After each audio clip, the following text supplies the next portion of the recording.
بسم الله الرحمن الرحيم لا حول ولا قوة إلا بالله العلي العظيم الحمد لله رب العالمين وصلى الله على سيدنا ونبينا بالقاسم المصطفى محمد وآله الطيبين الطاهرين لا سيما بقية الله في الأرضين اللهم أخرجني من ظلمات الوهم وأكرمني بنور الفهم اللهم افتح علينا أبواب رحمتك وانشر علينا خزائن علومك رحمتك يا أرحم الراحمين.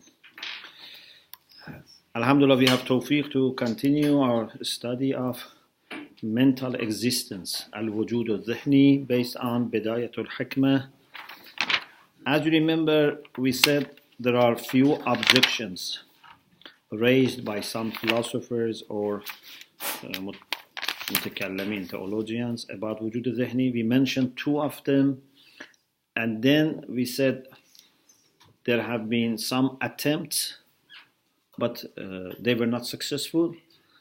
But what is adequate is the answer by Mullah Sadra. And I gave you a little introduction to it at the end of previous session, and inshallah now we want to discuss it in full.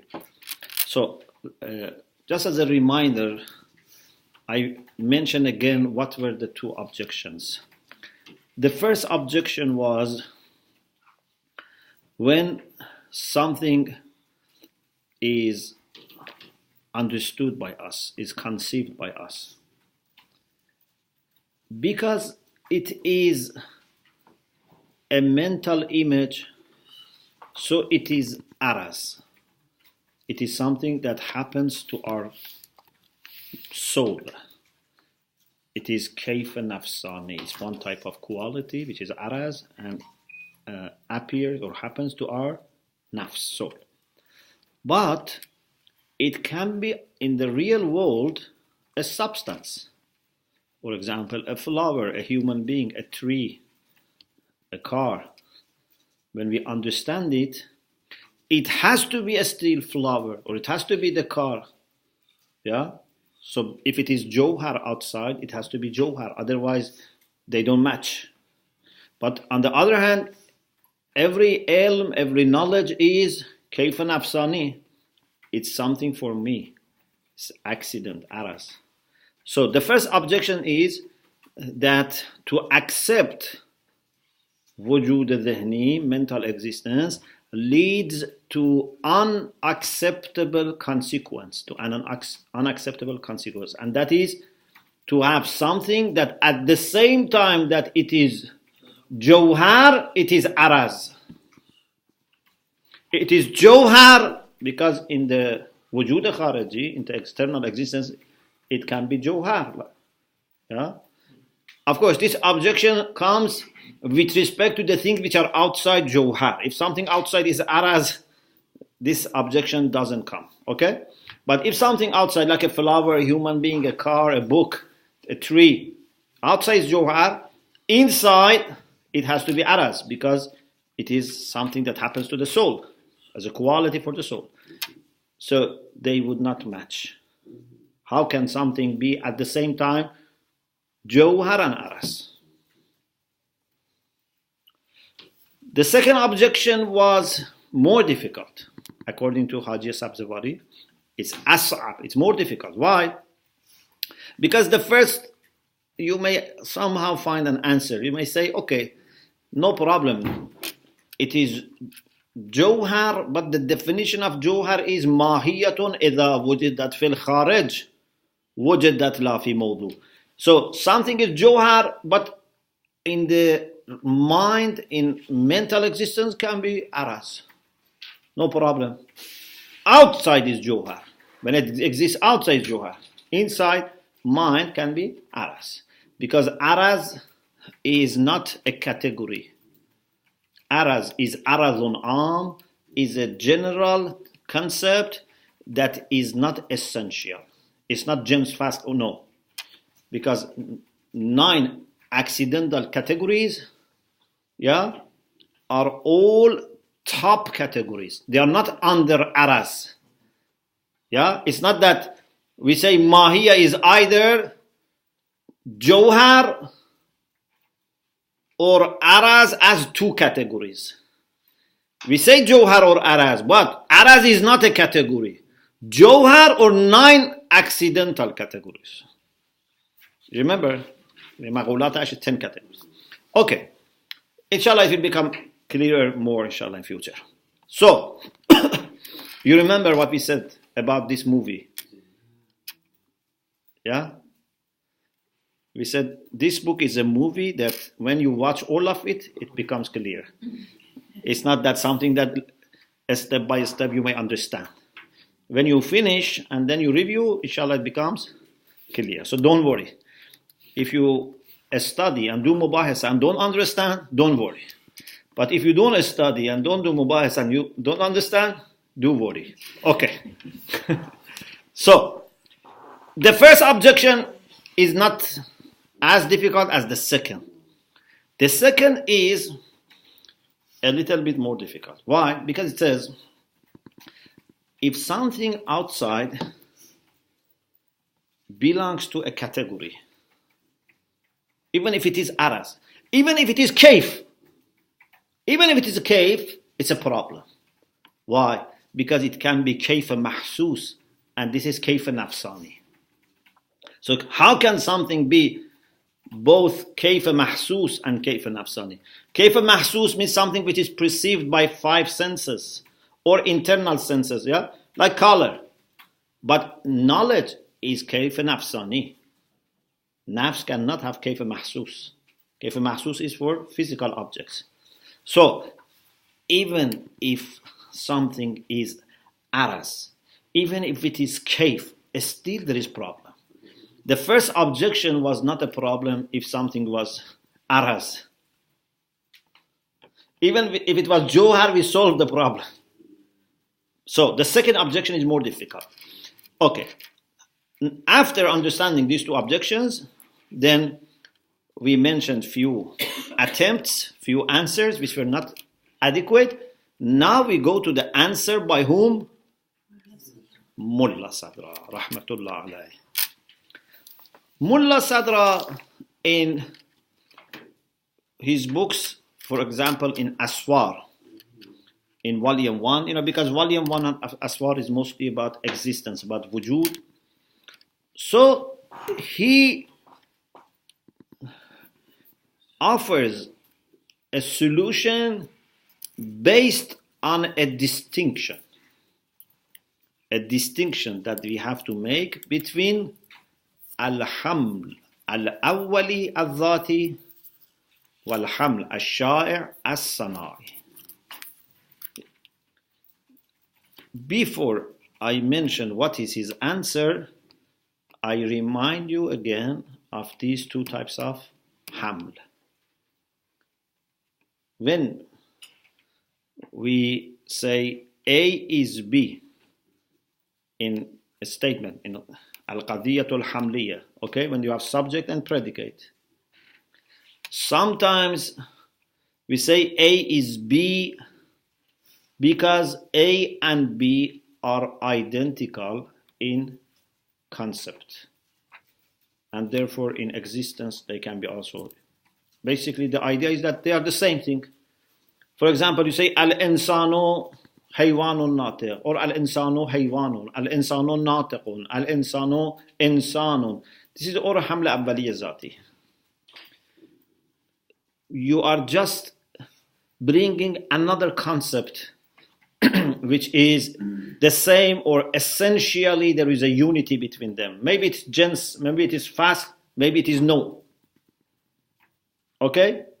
And when it is no, it can be the same or it can be detailed version of that. Al-insanu insanun is the same, or al-insanu haywanun natiq. Haywanun natiq is a detailed version of insan. Okay, in Mantiq you have studied this, and it comes inshallah later also here. So this is called al-hamlul awwali al-dhati. But we have also al-hamlu sha'i as-sanai, something that is very common among people, and we use it in sciences, is the second one. And that is when we say A is B, we mean A and B existentially have ittihad. They have some kind of unity in existence. The concepts can be very much different. For example, when you say al-insanu dhahikun, yeah, some human beings smile, or human beings smile in general. To smile is not part of the essence of humanity. Yeah? Because it's not neither jins nor fast for human being to smile. Yeah? Is it clear? Or for example, to be writer, katib. Katib is not jins or fast or no. It means, if when you say هذا الإنسان كاتب, this person is a writer, means between this concept and concept of writer, there is now unity in existence. Somehow they have come together in a reality, in a being. So this is called Al-Hamlu Shai or Sana'i. Okay? So, Mullah Sadra brings this idea into the discussion about Wujud al-Dhihni. He says, when we say what is in our mind is the same thing as what is outside, this is that. Suppose this is A, that is B. When we say A is B, this is that, what type of haml is this? I am making it very simple. Okay? Very simple. Suppose it's not really a sentence, but suppose we are making a statement. This is that. A is B. What do we mean by A is B? We mean they have the same concept. This is hamla awwali. We don't want to say that what is in my mind is existentially falling under that. It's not like Zaydun katibun. Zayd, when we say Zayd katibun, it's hamla shaya. It means Zayd is existentially falling under the concept of katib. But when I say this is that, is like when I say al-insan insanun, Zaydun Zaydun, or al-insan haywanun. Okay? Depending, because hamla vali are many. You have question? Yes, please. Yes. Can you tell us the meaning of hamla shaya thanai? Each word, please, so we understand. Haml means predication. Shaya, sana is a terminology. You can translate it, but it's a terminology. Shaya means common. Sana'i means related to the sciences. Sana'i sometimes means artificial, but here means something that is used in sana'at, in different disciplines, in different sciences. Yeah. So, when I say this image in my mind and that flower are identical, what do I mean? I don't mean that this image of flower is existentially united with that flower, in the sense that this falls under the category of flower. This is not flower existentially. This is only conceptually flower. So, if it was not flower, it was not knowledge. If it was something else, even if it was shabah, it was vague image, it was not knowledge. Because knowledge means I should know the same thing. Yeah? If I have an image of you which is ambiguous, then it's not you, because then someone who is similar to you also can be thought that this image is image. You know, when you have an ambiguous image, then it can be image of 100 people. When details go away, then it becomes vague, and then it can be applied to many people. Like a vague reality from outside. Sometimes you think it's a human being, sometimes you think it's an animal. Yeah, when it's vague, it becomes general.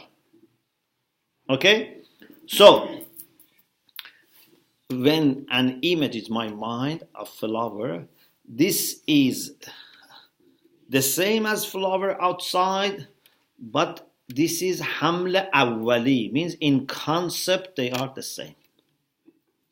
But this is not really a flower. Don't expect from it to smell.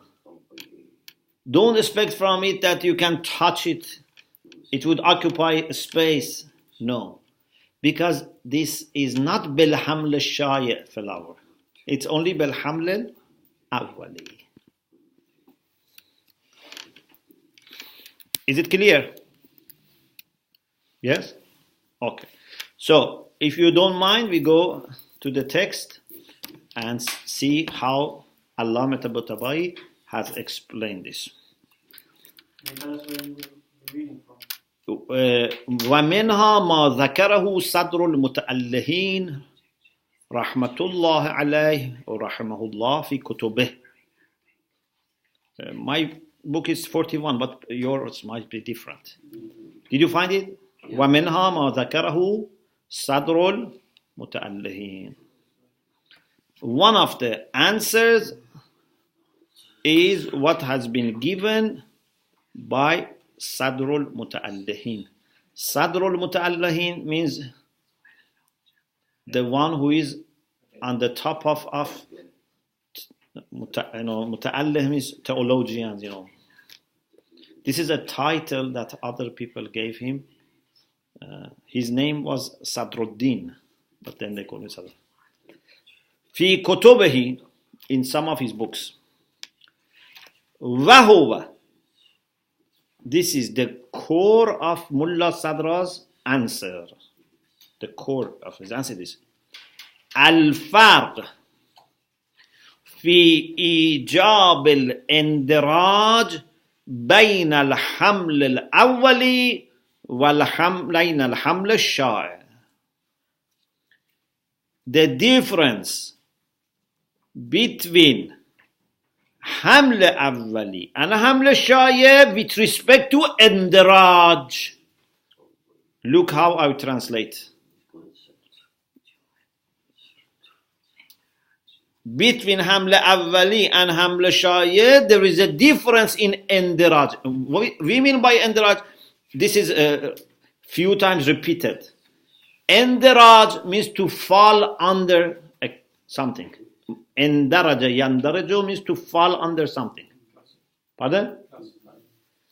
Classify, but to fall under is better. Basically, what we want to know is what makes something an instance of a category. Maqulat. What makes something aras? What makes something kayf or kam or mata? Indiraj.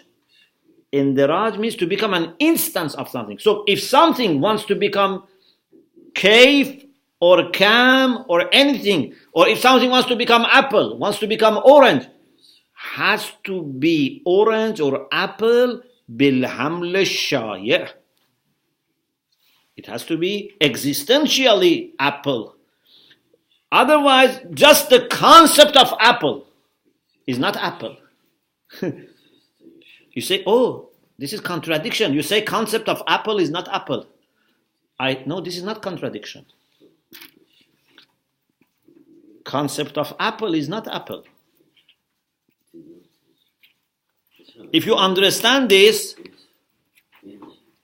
then this is enough for all today. That concept of apple is not apple. If someone says it's contradiction, concept of apple has to be apple, what do you say?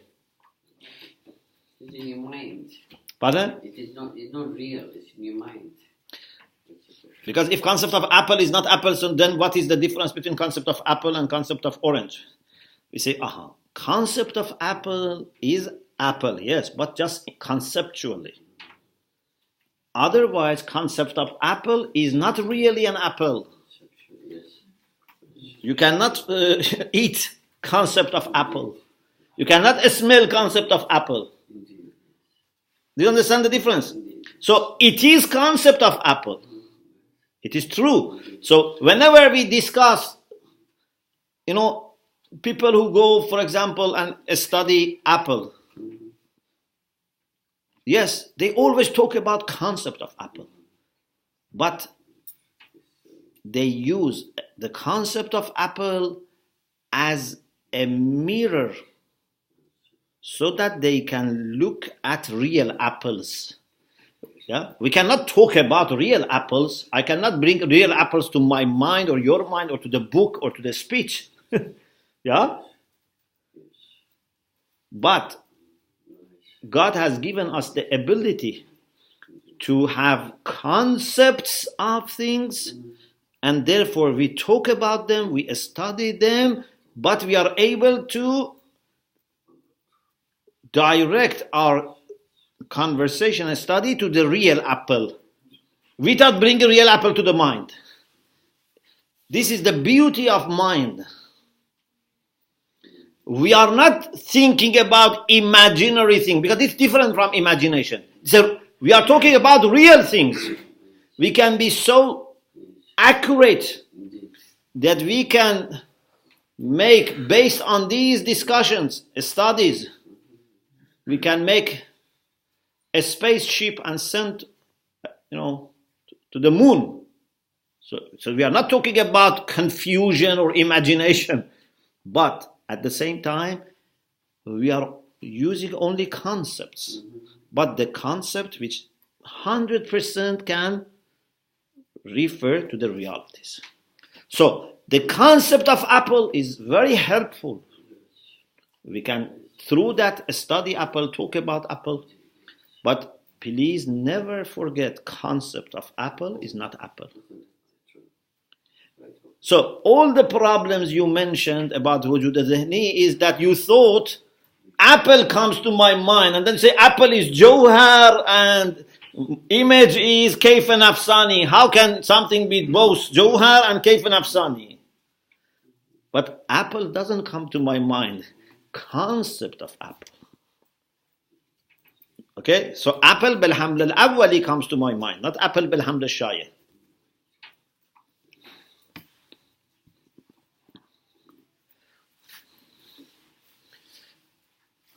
Okay?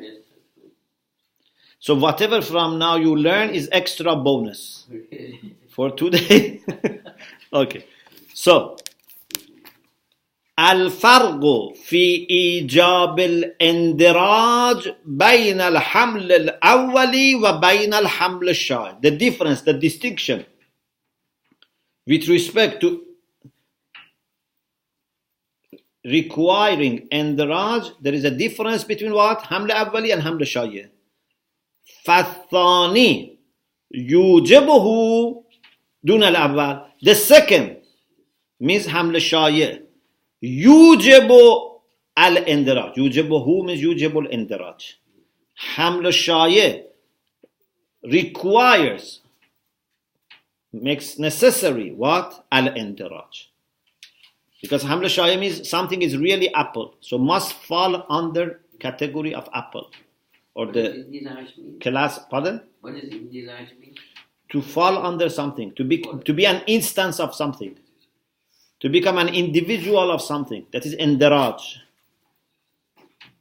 Okay? So if something bil haml shaya is apple, so it's really under the category of class or type of apple. If it is bil haml al-awwali apple, it's just conceptually apple, not real apple. Okay? Bayanu dhalik. Its explanation is as follows. أن مجرد أخذ مفهوم جنسي أو نوعي في حد شيء وصدقه عليه. Just the fact that you take a concept which is genus or no. Okay? No, it means complete essence. In the definition of something, and it applies to it, concept of apple. Okay? It's really apple. But this is not enough. Just mere the fact that you take the concept of genus or a species, لا يوجب اندراج ذلك الشيء تحت ذلك الجنس, even though it would not make necessary that this would fall under that genus or species. بل يتوقف الاندراج تحته, to be falling under that depends on having the effects of that genus or external species on this. If it is smelling, if it occupies a space, if it has shape, color like apple, then it is apple. Otherwise it's not apple. It's just بالحمل الأولي. فمجرد أخذ الجوهر والجسم مثلا في حد الإنسان, simply the fact that you take the concept of substance or the concept of physical body, jism is physical body matter, in definition of human being. For example, you say al-insanu jawharun jismun namun hassasun namen hassasun mutaharrikun bil irada natiqun. A substance which is physical object, which has life, is living, which has sensation and voluntary motion, and it is also natiq. Yeah, because haywan and natiq. What is haywan? Haywan is jismun namin hassasun mutahallikun bil irada. Okay, so in the definition of insan you have all these concepts, but لا يوجب اندراجه تحت مقولة الجوهر. But the concept of insan is not jawhar. You say, you just said insan is jawhar, now you say insan is not jawhar. We say yes, insan as mafhum can be analyzed into jawhar and this, but this doesn't mean that it is really jawhar. It's just conceptually. Do you understand? Yes. Therefore, no mafhum is an instance of itself. Mafhumul insan is not insan. Mafhum of apple is not apple. Mafhum of fire is not fire. Yeah? This is not contradiction. You say mafhum of fire is not fire. You say, yes, I mean mafhum of fire is not really fire. Is it clear? I think it's too much clear, yeah? I hope I'm not offending you by explaining too much. Okay. So,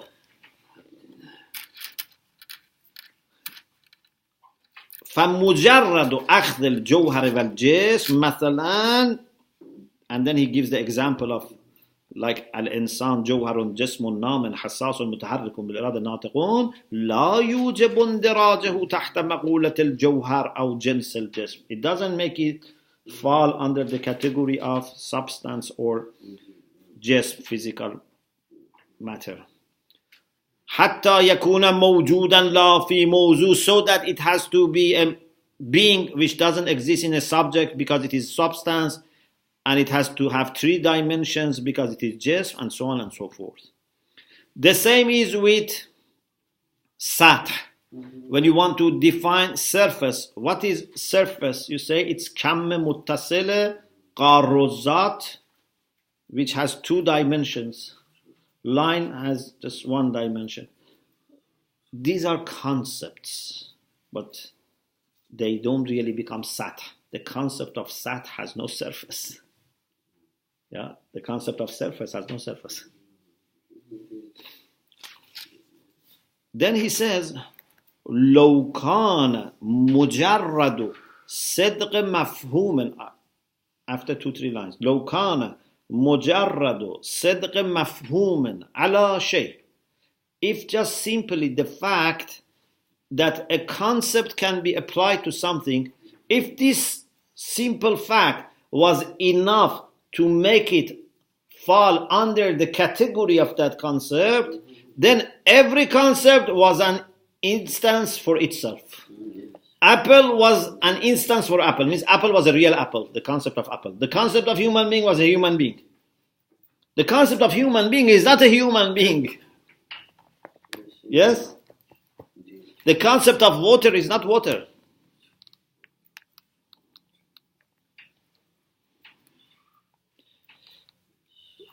If this was enough, لَكَانَ كُلُّ مَفْهُومٍ كُلِّي فَرْدًا لَنَفْسِهِ. Every general, universal concept would have become an instance for itself. لِصِدْغِهِ بِالْحَمْلِ الْأَوَّلِ عَلَى نَفْسِهِ. Because according to Haml al-Awwali, every concept can be said it is itself. مَفْهُومُ الْإِنسَانِ إِنسَانٌ. Yes, بِالْحَمْلِ الْأَوَّلِ. But it doesn't make it a human being.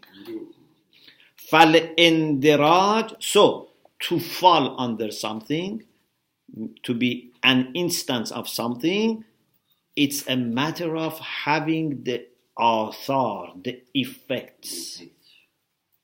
If there are athar, then it is it.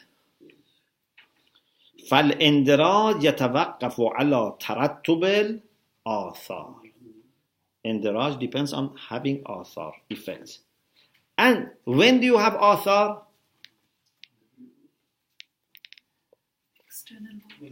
Exactly. When we have wujud khariji. Ahsanto. Athar can only be there when that thing exists with wujud khariji.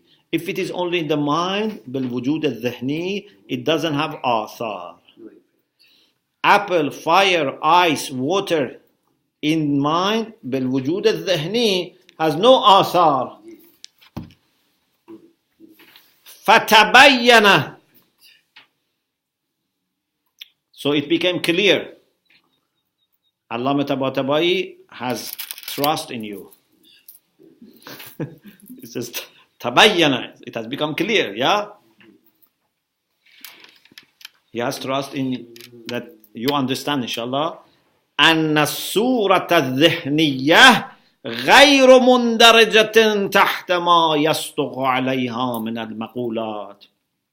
The mental image would not fall under the category that applies to. So whatever category is there and this mafhum is referring to it, it's just bilhaml al-awwali from that category. Otherwise, doesn't fall under that category. لعدم ترتب آثارها means آثار المقولات, because the effects of those مقولات would not come here. لكن الصورة الذهنية إنما. Okay, now we want to mention another point. This is the second point, which is very important. Very, very important. So what we said was good for today, so this is for tomorrow. Save for tomorrow this important point. This mental image that you have, you can consider it from another perspective. You know, if you have a mirror, mirror shows something. For example, if it is facing flower, shows flower. If it's facing fire, shows fire. It's really image of fire and flower, yeah? You cannot say, when it shows fire, you cannot say it doesn't show fire. It shows fire. But is it fire? No. Image. Okay. What if we consider mirror itself? Is it something or not? Yes. This by itself is also something. Then it is glass, for example. When you look at mirror itself, it's glass. When it is showing other things for us, it's not important whether whatever it is it's in itself. It is glass or whatever. That is not our concern when we want to look at other things. But when, for example, you want to buy, you test it. What is the material? How good it is. So sometimes we look at mirror in order to see other things. Sometimes we look at mirror in order to see itself. Or like, for example, when you go to buy glasses, sometimes you look at the glasses as they are, but sometimes you put on the glasses on your eyes to see through them. And many times even you may not notice that you have glasses. Even sometimes you may look for your glasses. Yes? You have on your eyes and you are looking for it. Yes? So, the same is true about mental images. Sometimes we may try to look at them as themselves, not as something that helps us to reach out to the realities. Yeah? This mental image has a reality. What is its reality? It is kayfun nafsani. So this mental image, if you look at it itself, it is kayfun nafsani. It's a psychic quality. Psychic, like psychology, yeah? It's a psychic quality. So it falls under the category of kayf and under the type of kayf nafsani. When you look at it itself as a wujud khariji. So please remember, this mental image has also external being in mind. Do you understand? So far you thought wujud khariji is always outside mind. But now you realize that even inside mind there can be wujud khariji, but wujud khariji for mental things. Their kharij is there. Mind is amazing. If you understand the way mind works, you become a great philosopher. The same thing is the soul. And mind is part of the soul. If you understand the way soul works, then you know God. Man arafa nafsahu faqad arafa rabbah. But mind is very important. Allah has made this mind in the way that it can understand itself. So one level of mind can reflect on another level of mind. One aspect of mind on another aspect of mind. So nothing normally can study itself. In the external world, a camera cannot record itself. Do you know any camera that can record itself? You have to have two cameras. Yeah. But our mind is the camera that not only can record itself, is the camera that can build itself, upgrade itself, analyze itself, and does lots of things. So, question? Yes. Do you think that mafhum is wujud al-lahni, but from the perspective of the mafhum itself is wujud al-khariji? Yes. So this mafhum looks like a mirror. There are two ways to look at it. You can look at it in order to see external things. So from this perspective, this mafhum by itself is just a means to refer to other things. But sometimes you look at this mafhum itself, it becomes important for you. Because you are a philosopher, for example, and you want to study mafhum itself. Okay? So,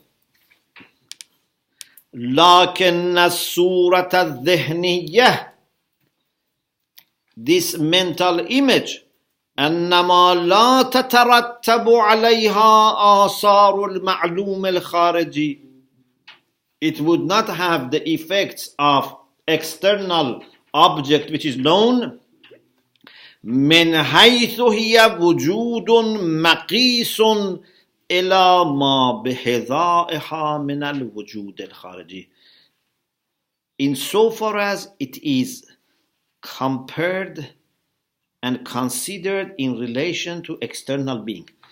So if you look at this mafhum from the perspective of conveying or relaying or showing that external object, then this mafhum has no athar. Yeah? When mafhum is showing apple, doesn't have effects of apple. But when you look at this mafhum by itself becomes an object for you, not as a means to look at apples. You look at it itself. Yeah? This is no longer free from effects. It has effects. But effects of what? What effects it has? Effects of kayf nafsani. Yeah, something which is a quality for the soul.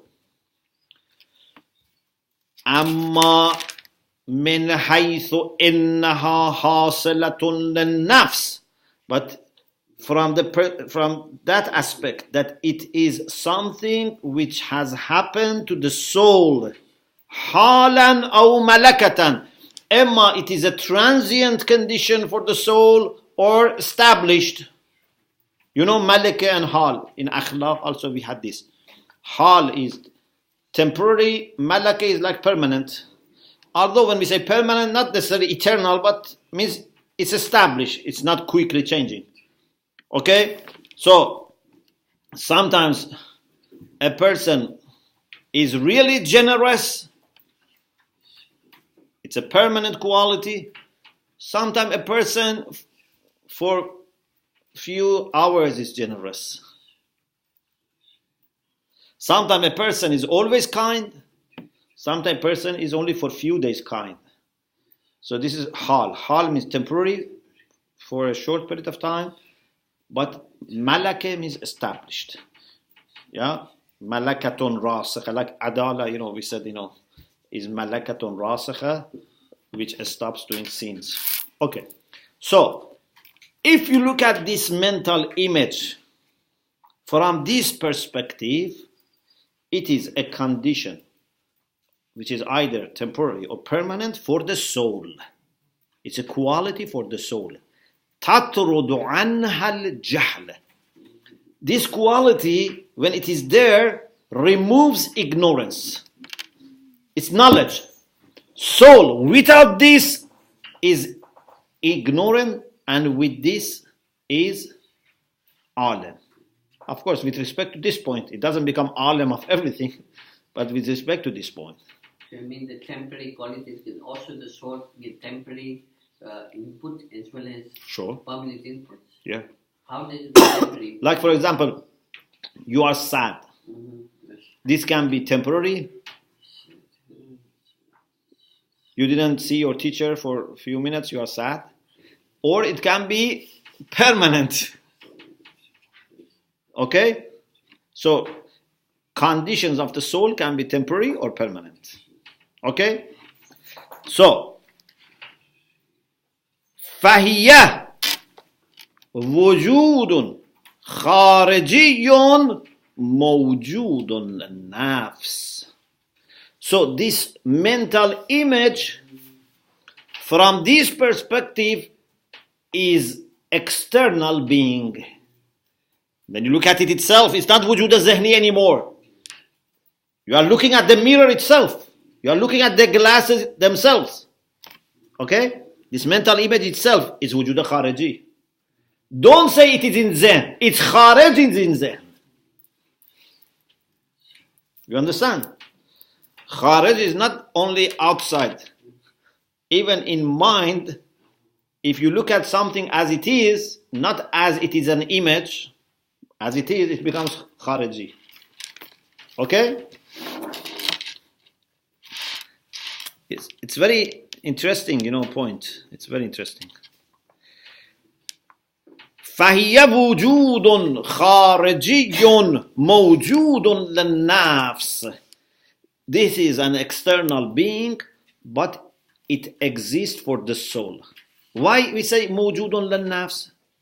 Because it is aras. Yeah, it is kayf. It has subject. It's not jawhar. From this perspective, it's not jawhar.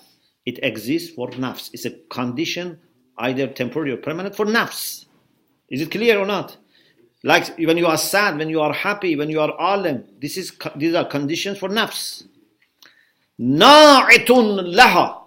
Na'itun means it describes nafs. Is a quality for nafs. Yasdugu alayhi haddul kayf. If you want to see what it is itself, we tell you it is kayf. بالحمل الشايع. What is بالحمل الأولي? Depending on what is outside. Yeah, if it is surah for Johar, it is Johar. If it is surah for Kam, it's Kam. Surah for Kayf is Kayf. Whatever it is. But when you look at it itself, it is always the same thing. Yeah? Mirror is always glass. What it shows can be different, but it's always glass. This surah in mind, it's always kayf nafsani, no matter what it shows. So, bilhaml al-awwali can be millions of things, but bilhaml al-shayi means if you look at it itself, it is kayf nafsani. Okay? Pardon? Yes, inshallah.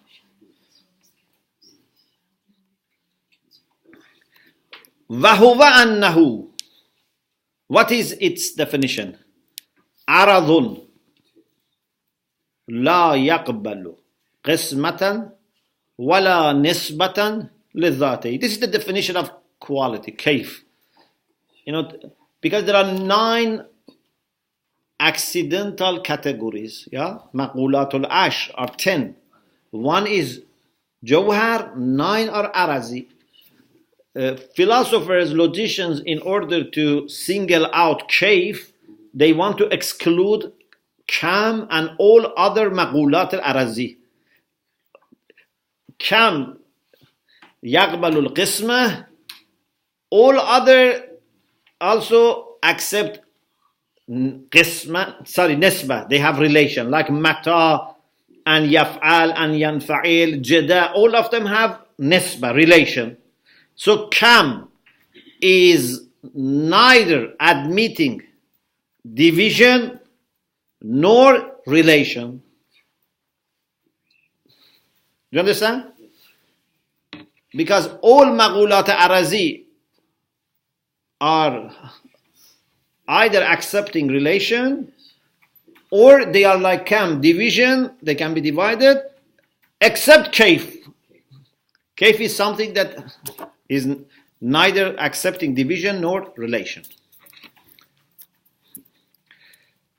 فهو مندرج بالذات تحت مقولة الكيف. So it's falling itself under the category of kayf. وَإِن لَمْ يَكُنْ. We repeat again. I'm sorry, we are repeating again.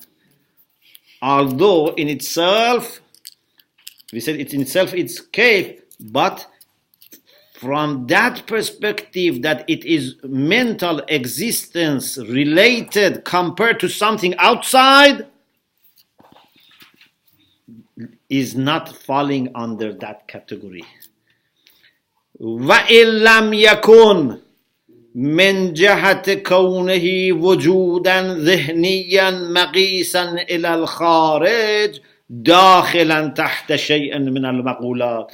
From that aspect that it is compared, it is related to something outside, we said it doesn't fall under any category. Okay? لعدم ترتب آثار. Why does it fall in any categories? Why? Because it is بالحمل الأولي. When you say, Suratun Dhihniya for flower, for fire, for water. From this perspective, it doesn't fall under any category. This concept. Yes. Allahumma, the maximum you can say, okay, accidentally it's kayf. Means you are referring to the side which is related to itself. Okay?